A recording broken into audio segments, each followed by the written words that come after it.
Manipesto ng angkan ng Vishnu Kami, ang mga kasapi ng Vishnu Society, ay lumalapit ng may ganap na katapatan tungkol sa kung sino kami na may matatag na paninindigan sa aming mga pagpapahalaga. Wala kaming puot laban sa sinuman, at hindi rin kami naghahangad ng paghihiganti o personal na pakinabang. Ang aming lakas ay nasa kaliwanagan, integridad, at katapatan sa landas na sabay naming tinatahak, hindi kami relihiyoso. Wala kaming kinikilalang dogma, banal na otoridad, o institusyonal na relihiyosong istruktura bilang patnubay sa aming kilos. Sadyang inilalayo namin ang aming sarili sa relihiyon, mga relihiyosong organisasyon, at kanilang mga sistemang kapangyarihan. Nakikita namin kung paano ginagamit ng mga relihiyoso at politikal na otoridad ang takot, guilt, at pagiging dependent upang kontrolin, hatiin, o supilin ang mga tao.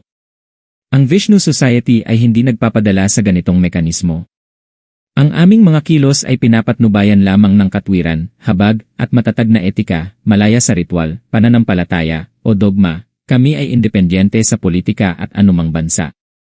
Hindi kami naglilingkod bilang sundalo para sa anumang bansa, at hindi kami nakikilahok sa mga digmaan o labanan na naglalayong palakasin o palawigin ang kapangyarihang politikal.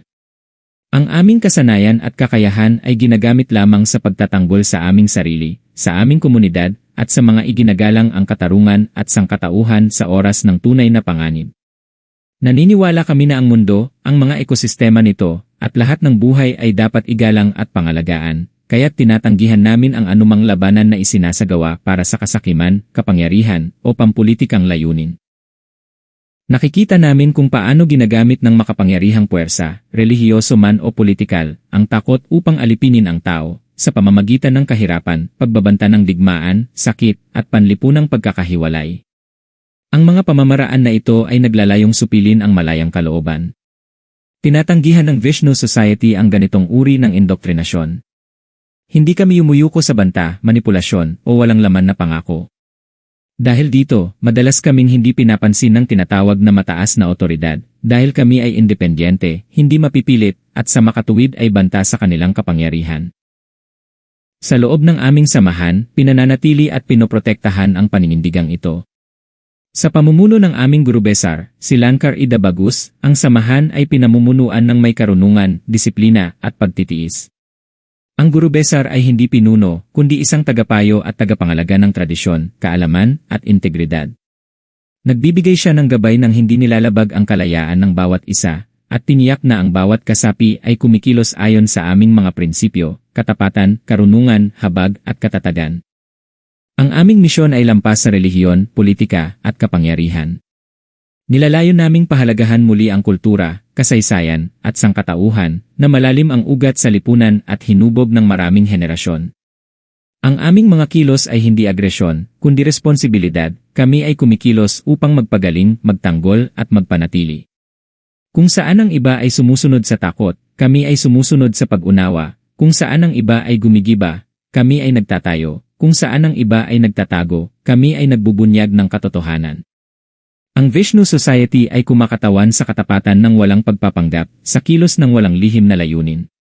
Hindi kami mga mapagkunwari, ni mga instrumento ng relihiyoso o politikal na kontrol.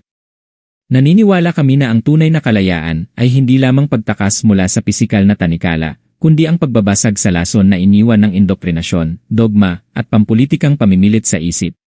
Kumikilos kami ng may integridad, karunungan, at habag, at kinikilala na ang aming lakas ay nasa halimbawa na aming ibinibigay at sa pamana na aming iniiwan.